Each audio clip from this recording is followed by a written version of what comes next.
저는 서울에서 정형외과의원을 운영하고 있는 36세 박민준입니다. 여러분은 귀인을 만난 적이 있으신가요? 지금으로부터 정확히 8개월 전 일입니다. 그때 저는 병원을 개원한 지 2년 차였고 환자들도 점점 늘어나면서 병원이 안정기에 접어들던 시기였죠. 일은 바빴지만 그만큼 보람도 있었습니다. 다만 한 가지, 제 개인적인 삶은 텅 비어 있었어요. 의대 6년, 인턴 레지던트 4년, 그리고 개원 준비까지. 정신없이 달려오다 보니 어느새 36이 되어버렸더라고요. 주변 동기들은 이미 결혼해서 아이 둘씩 키우는데 저는 연애다운 연애 한번 제대로 못 해봤습니다. 그러던 어느 금요일 저녁이었어요. 진료를 마치고 병원 정리를 하고 있는데 의대 동기 최성호에게서 전화가 왔습니다. 민준아, 너 이번 주말 시간 돼? 왜? 무슨 일인데? 아니, 요즘 너 너무 일만 하는 것 같아서 오랜만에 저녁이나 한잔하자. 성호는 대학병원 흉부 외과 교수로 재직 중인 친구였습니다. 의대 동기 중에서도 특히 친했던 사이죠. 저는 흔쾌히 그러자고 했습니다. 토요일 저녁, 강남 어느 이탈리안 레스토랑에서 만났어요. 그런데 이상하게 성호 혼자가 아니었습니다. 옆에 여자분이 한 분 앉아 계시더라고요. 성호야, 이분은. 아, 소개한다. 우리 병원 약제부, 김지은 약사님, 지은 씨. 이쪽은 내가 맨날 얘기했던 박민준, 정형외과 의사야. 그렇게 저는 김지은을 처음 만났습니다. 첫인상은 솔직히 말하면 제 이상형 그 자체였어요. 단정하게 묶은 머리, 지적으로 보이는 안경, 그리고 무엇보다 말투가 정말 부드러웠습니다. 약사라는 직업도 의사인 제게는 어울리는 것 같았고요. 안녕하세요. 최 교수님한테 박 선생님 얘기 많이 들었어요. 젊은 나이에 개원하셔서 성공하신 분이라고. 아, 아니에요. 성공이라기엔 그냥 열심히 하고 있죠. 어색한 미소를 지으며 악수를 청했고 그녀의 손은 생각보다 따뜻했습니다. 저녁 내내 성호는 자연스럽게 대화를 이끌었어요. 우리 셋의 공통 관심사인 의료계 이야기부터 시작해서 취미, 좋아하는 음식, 여행지까지. 김지은은 이화여대 약대를 졸업하고 바로 대학병원에 취직했다고 했습니다. 약사 일이 힘들지 않으세요? 하루 종일 서서 일하시잖아요. 처음엔 힘들었는데 이제 적응됐어요. 환자분들이 약사님 덕분에 나았어요 라고 인사해 주실 때 보람을 느껴요. 그녀의 대답은 진심처럼 들렸습니다. 식사가 끝나고 헤어질 때 성호가 저를 따로 불러냈어요. 어때? 괜찮지? 뭐가? 지은 씨 말이야. 너 맘에 들어 보이던데? 야, 갑자기 무슨. 민준아, 우리 나이가 몇인데 너 계속 혼자 살 거야? 지은 씨 같은 여자 흔치 않아. 대학병원 약사의 성격도 좋고 집안도 괜찮고. 성호의 말에 저는 잠시 생각했습니다. 사실 김지은이 마음에 들긴 했거든요. 하지만 소개팅 같은 건 해본 적이 없어서 어색하기도 했고요. 형이 먼저 연락해봐. 지은 씨도 너 괜찮게 봤대. 성호의 말에 용기를 얻어 저는 그날 밤 김지은에게 문자를 보냈습니다. 조심스럽게 다음 주말에 영화나 보자고요. 놀랍게도 그녀는 바로 답장을 보내왔습니다. 좋아요. 요즘 보고 싶은 영화가 있었는데 같이 봐요. 그렇게 우리의 만남이 시작됐습니다. 처음 몇 번의 데이트는 정말 좋았어요. 영화를 보고 맛있는 식당을 찾아다니고 한강을 산책하기도 했죠. 김지은은 제가 생각했던 것보다 훨씬 더 매력적인 사람이었습니다. 특히 기억에 남는 건 세 번째 데이트였어요. 제가 저녁 진료 때문에 늦게 만났는데 그녀가 손수 만든 샌드위치를 가져왔더라고요. 오늘 진료 많으셨죠? 저녁도 못 드셨을 것 같아서 집에서 만들어 왔어요. 와, 정말요? 감사합니다. 샌드위치를 한 입 베어 물었는데 정말 맛있었습니다. 그냥 시중에서 파는 것보다 훨씬 정성이 들어간 맛이었어요. 맛있어요. 요리를 잘하시네요. 병원 일하면서 혼자 살다 보니 자연스럽게 배우게 됐어요. 민준 씨는 어때요? 혼자 사시면서 요리하세요? 저는 거의 배달이나 외식이에요. 시간도 없고 귀찮기도 하고. 그럼 제가 가끔 도시락 싸드릴까요? 병원에서 드시게. 그녀의 제안에 저는 당황했습니다. 아직 사귄 지 얼마 안 됐는데 도시락까지 싸준다니. 하지만 그 마음이 정말 고마웠어요. 아니에요. 괜찮아요. 그렇게까지 하실 필요는.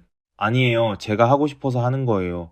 민준 씨가 환자들 치료하느라 고생하시는데 제가 이런 거라도 도와드리고 싶어요. 그날부터 김지은은 일주일에 두세 번씩 제게 도시락을 만들어줬습니다. 간호사들이 부러워할 정도로 정성스러운 도시락이었죠. 한 달쯤 지났을 때 저는 김지은에게 정식으로 사귀자고 고백했습니다. 한강 공원 벤치에 앉아서요. 지은 씨, 지은 씨가 정말 좋아요. 저랑 사귀어 주시겠어요?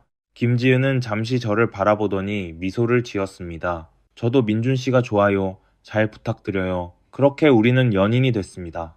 연애를 시작하고 나서 김지은의 모습은 정말 완벽했어요. 제가 바쁠 때는 이해해주고, 힘들 때는 위로해주고, 기쁠 때는 함께 기뻐해줬죠.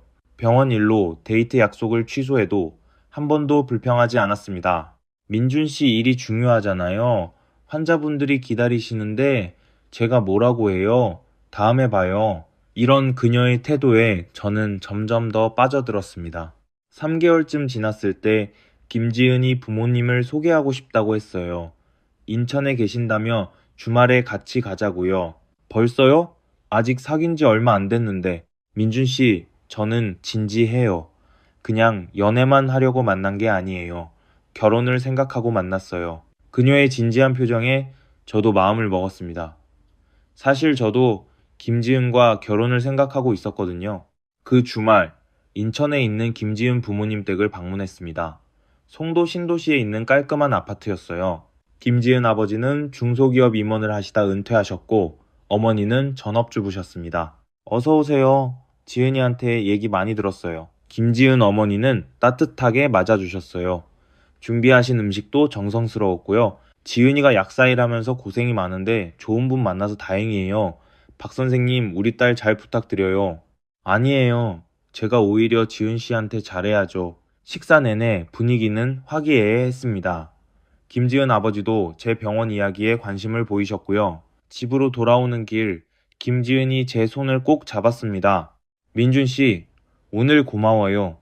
부모님이 민준 씨 정말 좋아하셨어요. 저도 좋으신 분들이던데요. 지은 씨가 이렇게 착한 게 부모님 닮으신 것 같아요. 그날 이후로 저희는 본격적으로 결혼 이야기를 시작했습니다. 하지만 여기서부터 조금씩 이상한 일들이 생기기 시작했어요. 먼저 김지은이 병원에 한 번도 오지 말라고 했습니다. 민준 씨, 제 병원엔 오지 마세요. 왜요? 점심이라도 같이 먹으려고 했는데. 병원에서 연애하는 거 싫어해요. 특히 약제부는 더 엄격하거든요. 나중에 문제 생길 수 있어요. 이해는 됐지만 조금 섭섭하기도 했습니다. 다른 커플들 보면 점심시간에 만나기도 하고 그러잖아요. 두 번째로 이상했던 건 김지은이 자기 친구들을 전혀 소개해주지 않았다는 점입니다. 지은 씨, 이번 주말에 제 친구들 만나러 갈 건데 같이 갈래요? 저는 괜찮아요. 민준 씨 혼자 다녀오세요.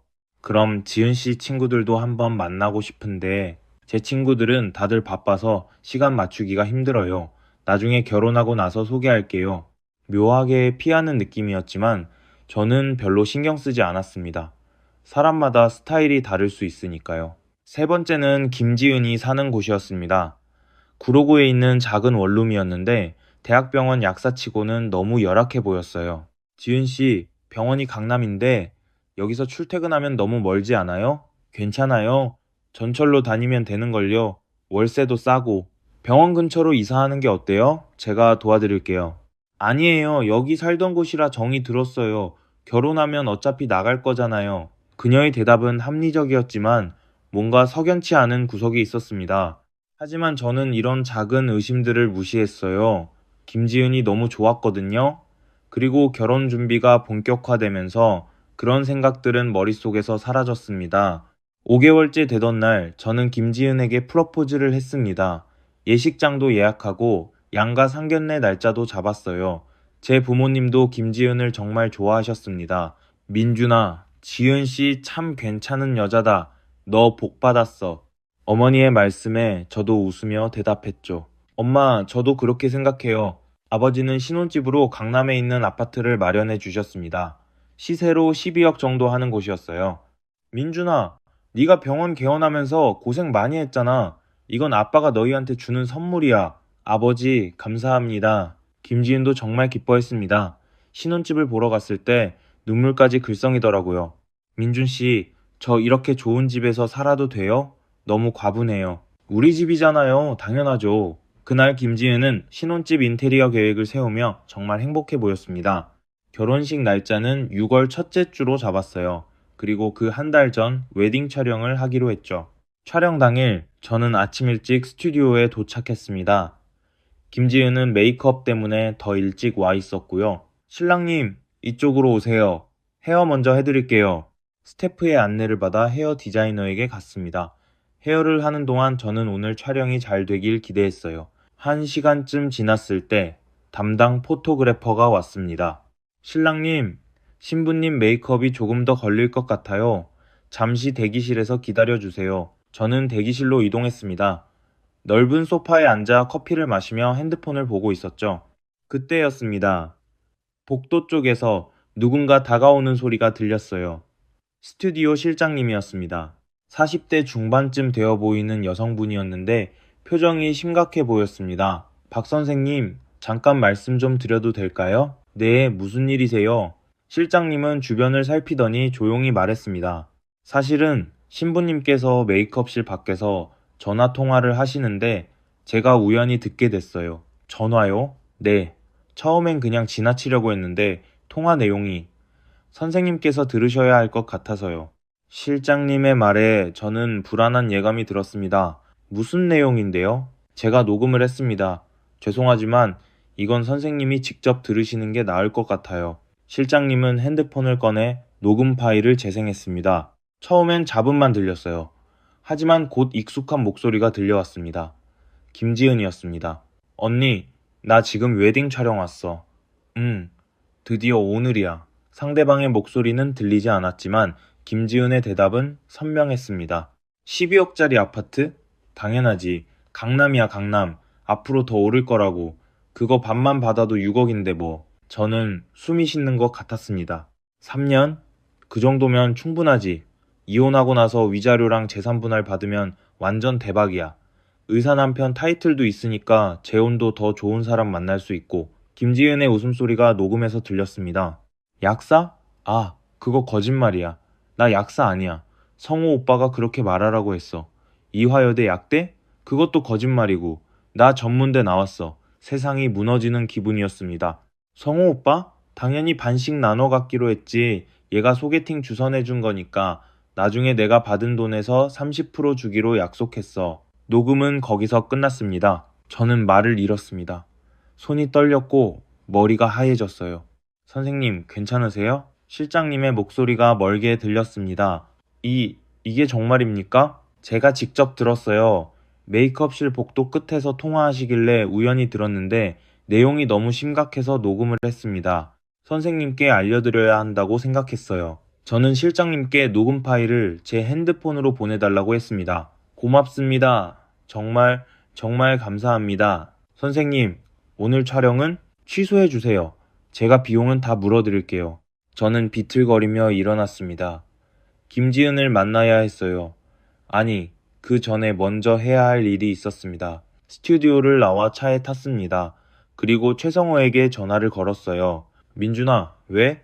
촬영 중 아니야? 성호야, 우리 지금 당장 만나자. 갑자기 왜? 무슨 일 있어? 만나서 얘기할게. 1시간 뒤에 우리 병원 앞 카페로 와. 전화를 끊고 병원으로 향했습니다. 진료 예약이 있었지만 취소했어요. 간호사들에게 오늘은 급한 일이 생겨서 쉰다고 전했습니다. 카페에서 성호를 기다리는 동안 저는 녹음 파일을 몇 번이고 다시 들었습니다. 믿고 싶지 않았지만 분명 김지은의 목소리였어요. 30분 뒤, 성호가 도착했습니다. 민준아, 무슨 일이야? 얼굴이 왜 그래? 저는 대답 대신 핸드폰을 꺼내 녹음 파일을 재생했습니다. 성호의 얼굴이 점점 굳어갔어요. 녹음이 끝나자 저는 조용히 물었습니다. 성호야, 이게 사실이야? 민준아, 이건. 대답해. 네가 지은 씨랑 짜고 날 속인 거야? 성호는 한참 동안 아무 말도 하지 못했습니다. 그 침묵이 곧 답이었죠. 미안해. 성호의 입에서 나온 말은 사과였습니다. 미안하다고? 그게 끝이야? 민준아, 내가 설명할게. 설명? 무슨 설명을 해? 네가 내 친구를 속여서 재산을 뜯어내려고 했다는 걸 어떻게 설명할 건데? 제 목소리가 점점 커졌습니다. 주변 사람들이 쳐다봤지만 신경 쓰지 않았어요. 민준아, 진정해. 여기서 이러지 말고. 진정하라고? 내가 지금 진정을 해? 너 때문에 내 인생이 망가질 뻔했는데? 성호는 고개를 숙였습니다. 지은 씨는 정말 약사가 아니야? 아니, 약사 면허도 없어. 그냥 백화점 화장품 매장에서 일해. 충격이었습니다. 이화여대 약대도 거짓말이고? 응, 지방 전문대 나왔어. 그럼 병원은? 병원 근처에서 알바해. 그래서 병원 이름은 알지. 모든 게 거짓말이었습니다. 왜? 왜 그랬어? 우리 얼마나 친한 사이인데. 돈이, 돈이 필요했어. 돈? 나 빚이 있어. 주식하다가 빚을 졌는데 갚을 길이 없었어. 그래서 날 팔아먹으려고 했다는 거야? 성호는 아무 말도 하지 못했습니다. 저는 자리에서 일어났습니다. 최성호, 너 각오해. 나 이대로 넘어가지 않을 거야. 카페를 나와 다시 차에 탔습니다. 그리고 김지은에게 전화를 걸었어요. 여보, 어디가? 촬영 중간에 왜 나갔어? 스튜디오에서 선생님 찾고 있어. 지은 씨, 우리 만나야 해. 왜? 무슨 일 있어? 30분 뒤에 신혼집으로 와. 할 얘기가 있어. 무슨 얘긴데? 촬영은? 촬영은 취소했어. 그냥 와. 전화를 끊고 신혼집으로 향했습니다. 신혼집에 먼저 도착해서 기다렸어요. 30분쯤 지나자 김지은이 도착했습니다. 아직 웨딩 촬영 메이크업을 한 채였죠. 민준 씨, 대체 무슨 일이야? 왜 갑자기 촬영을 취소한 거야? 저는 김지은을 바라봤습니다. 그 예쁜 얼굴이 이제는 가증스럽게만 보였어요. 지은 씨, 아니, 김지은 씨, 당신 약사 맞아요? 김지은의 얼굴이 순간 굳었습니다. 뭔 소리야? 이화여대 약대 나왔다고 했죠? 대학병원 약재부에서 일한다고? 그래. 왜? 거짓말이죠? 무슨? 저는 핸드폰을 꺼내 녹음 파일을 재생했습니다. 김지은의 목소리가 흘러나왔고 그녀의 얼굴은 점점 하얗게 질렸어요. 이게 어떻게? 스튜디오 실장님이 녹음해 주셨어요. 당신이 복도에서 통화하는 걸 듣고 김지은은 말을 잇지 못했습니다. 지은 씨, 아니, 김지은 씨, 당신 정체가 뭐예요? 진짜 약사도 아니고 이화여대 나온 것도 아니라며? 민준 씨, 들어봐. 뭘 들어? 당신이 나랑 결혼해서 3년 뒤에 이혼하고 재산 반 챙기려고 했다는 거? 성우랑 짜고 날 속였다는 거? 김지은이 바들바들 떨기 시작했습니다. 민준 씨, 미안해. 정말 미안해. 미안하다고요? 그게 끝이에요? 처음엔 그럴 생각이었어. 하지만 만나다 보니까 민준 씨가 진짜 좋아졌어. 진심이야. 진심? 당신이 무슨 진심을 알아요? 민준 씨, 나 정말 당신 사랑해. 이혼 같은 거 안 할게. 평생 잘 살게. 제발 한 번만 용서해줘. 김지은이 무릎을 꿇었습니다. 하지만 저는 이미 마음을 정했어요. 김지은 씨, 결혼은 없어요. 당장 나가세요. 민준 씨, 제발. 나가세요. 당장. 김지은은 울면서 밖으로 나갔습니다. 그날 밤, 저는 잠을 이룰 수 없었습니다. 6개월 동안의 추억들이 머릿속을 스쳐 지나갔어요. 하지만 그 모든 게 거짓이었다는 사실에 가슴이 무너졌습니다. 다음 날, 저는 변호사를 만났습니다. 선생님, 이 경우 혼인빙자 사기로 고소할 수 있습니다. 그렇게 하겠습니다. 최성호 씨도 공범으로 고소하시겠습니까? 네, 당연히요. 변호사는 고개를 끄덕였습니다. 준비하겠습니다. 저는 김지은과 최성호를 혼인빙자 사기 및 사기죄로 고소했습니다. 결혼식은 당연히 취소됐어요. 양가 부모님께 사정을 말씀드렸고 제 부모님은 제 편을 들어주셨습니다. 민준아, 결혼 전에 알게 된 게 천만다행이야. 아빠가 다 알아서 처리할게. 하지만 정말 복수는 여기서 끝나지 않았습니다. 저는 결혼식을 취소하지 않기로 했어요. 아니, 정확히는 결혼식장은 그대로 예약을 유지했습니다.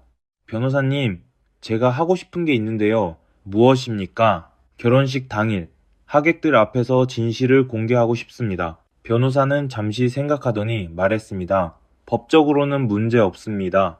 하지만 괜찮습니다. 제가 하고 싶어서 하는 겁니다. 저는 김지은에게 아무 말도 하지 않았어요. 결혼식은 예정대로 진행한다고만 문자를 보냈습니다. 김지은은 혼란스러워했지만 결국 결혼식 준비를 계속했습니다. 아마 제가 용서해 준 거라고 생각했겠죠. 결혼식 당일이 밝았습니다. 예식장에는 하객들이 속속 도착했어요. 김지은 쪽 하객들도 제 쪽 하객들도 모두 왔습니다. 저는 일부러 늦게 도착했습니다. 김지은은 신부 대기실에서 저를 기다리고 있었고요. 하객들이 모두 착석한 뒤 저는 예식장 안으로 들어갔습니다. 단상으로 걸어 올라가 마이크를 잡았어요. 안녕하십니까, 신랑 박민준입니다. 하객들이 웅성거렸습니다. 아직 식이 시작되지도 않았는데 신랑이 먼저 나온 게 이상했겠죠. 오늘 이 자리에 와주신 모든 분들께 감사드립니다. 하지만 죄송하게도 오늘 결혼식은 진행되지 않을 것 같습니다. 장례가 술렁였습니다. 여러분께 들려드릴 이야기가 있습니다. 저는 준비한 녹음 파일을 재생했습니다. 김지은의 목소리가 예식장 스피커를 통해 울려 퍼졌어요. 12억짜리 아파트? 당연하지. 강남이야, 강남. 앞으로 더 오를 거라고. 그거 반만 받아도 6억인데 뭐. 하객들의 얼굴이 굳어갔습니다. 3년? 그 정도면 충분하지. 이혼하고 나서 위자료랑 재산 분할 받으면 완전 대박이야. 웅성거림이 커졌습니다. 약사? 아, 그거 거짓말이야. 나 약사 아니야. 김지은 쪽 하객들이 놀란 표정을 지었어요. 녹음이 끝나자 예식장은 완전히 아수라장이 됐습니다. 그때 신부 대기실에서 김지은이 뛰어나왔어요. 웨딩드레스를 입은 채였죠. 민준 씨, 이게 무슨 짓이야? 진실을 밝히는 게 무슨 짓인가요? 김지은은 울면서 제게 달려들었습니다. 제발 이러지 마. 김지은 씨, 당신은 저를 속였어요. 모든 게 거짓말이었죠.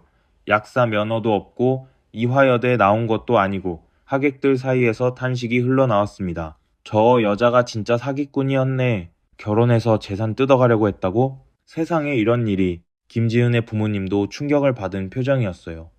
아마 딸이 이런 일을 꾸민 줄 몰랐을 겁니다. 그리고 여기 계신 최성호 교수님, 저는 하객석에 앉아있던 성호를 가리켰습니다. 이분은 김지은 씨와 공범입니다. 저를 속여서 재산을 나눠 갖기로 약속했죠. 성호는 얼굴이 새파랗게 질려서 일어나려고 했습니다. 최 교수님, 도망가지 마세요. 이미 고소장은 접수됐습니다. 예식장은 완전히 혼란에 빠졌습니다.